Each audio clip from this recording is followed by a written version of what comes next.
My name is Hedayat Amin Arsala.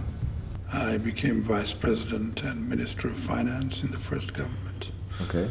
And in the second government, I was Vice President and head of several organizations. And then I became Minister of Commerce and then Senior Minister. Now I'm the Senior Minister. Well, I mean, when we came, there were a few thousand students in schools, whereas now there are more than 6 million in schools. That by itself is quite an accomplishment. Mm-hmm. And I think the number of girls in schools is also substantial. I mean, during the Taliban period, as you know, nobody went to schools, but now that has happened. In terms of health, I think a large percentage of the people of Afghanistan are covered with sort of minimal health facilities, which we did not have before. And then, of course, our infrastructure, the road structures and electricity, energy, in all these areas, things have happened.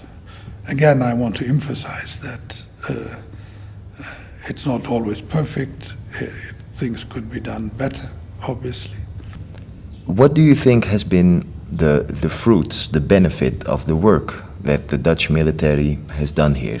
I just wanted to say that when the parliament was approving, your parliament was approving the sending of troops to Afghanistan, I was there, and I was their guest. So, and I was quite interested in what was going on, and I was happy that, of course, first of all, the majority, absolute majority, voted for it. And secondly, even those that opposed it said that they want to help Afghanistan, but that's not the way to go about it. So there was general support for Afghanistan. So that pleased me. One of the things they asked me, what they should keep in mind when they go to Uruzgan, you know? I said, one of the things that you should do is to be in contact with people and try to establish a relationship with people. And I think that in that way you will succeed, I think, in bringing about whatever purpose you have, which is, of course, stability and to some extent development, etc., etc. Unfortunately, that's what they did. I'm not saying that they only listened to me, but the point is that that's the conversation went between us. And I think they've done quite well in Uruzgan, and people have been happy with them. And that's an accomplishment. It was the right thing to do by the international community and by the Afghans that came. And they supported the government fully, there's no doubt. But later on, some problems developed, in a sense.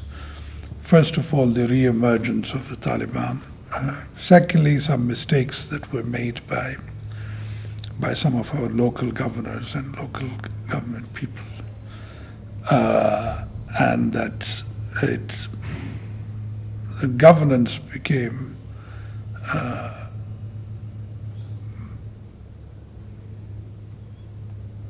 a problem to some extent for some people. They didn't deliver services that were supposed to be delivered. So on that basis, people started questioning, and it also strengthened the hand of the Taliban to some extent. But I have no doubt that if you ask the people of Afghanistan as to whether they want this kind of government or the former government, they will tell you that they want this kind of government. But they want improvements also. Improvements in the sense of deliveries of services, control of corruption, and of course the appointment of competent people and clean people to different positions. The point is, governance is something that takes time. Good governance, especially after you've gone through many years of war and you have lost a lot of the governmental infrastructure. It takes time. I'm sure there is some corruption, but do you agree that it is really a lot?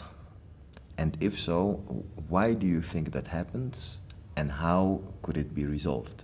In any case, while one admits that there is corruption, it's not atypical for this part of the world, I think. The only thing is that a lot more attention is being paid to Afghanistan than it is paid to countries around us, you know. But nonetheless, it's something that has to be tackled. The other thing is that corruption is not a question of Afghans being corrupt. I mean, there are other elements that are encouraging some of this corruption. Such as what? Well, I mean, there are certain businesses, certain investors, certain people that don't mind, in order to make their jobs a little easier, they bribe people and things like that. So that is a contributing factor. If they did it within their own countries, of course, it would be a criminal case. But they do it here without anybody seeing it or knowing it. If they don't see it, that's right.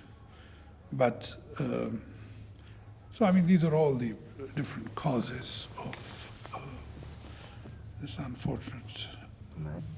You were talking about reducing corruption by improving systems and improving salaries. Do you also not think that it is a matter of trust, that in a situation where people do not trust the central government, they will put their own group, their own cultural group, their own family, whatever group they belong to, the interest of their group over the interest of the entire nation? Well, I mean, to some extent, a question of insecurity, economic insecurity, in particular, increases this attitude, in a sense. I think if that insecurity is not there, then I don't think they would feel the need to resort to corruption. What you are saying will be the case, undoubtedly, if there's that economic insecurity, lack of jobs, lack of proper incomes, lack of economic activities, you know. So whatever little there is, they want to get a bigger piece of it for their own survival. It's a zero-sum game, in a sense. Yeah. Whereas our interest should be to sort of enlarge the pie so that everyone takes advantage of it, of the higher incomes, higher employment. How do you see Afghanistan 10 years ahead? Well, let's hope, first of all, that there won't be any war. And let's hope that we will be politically somewhat more stable, in the sense that we will have gone through one or two more elections successfully.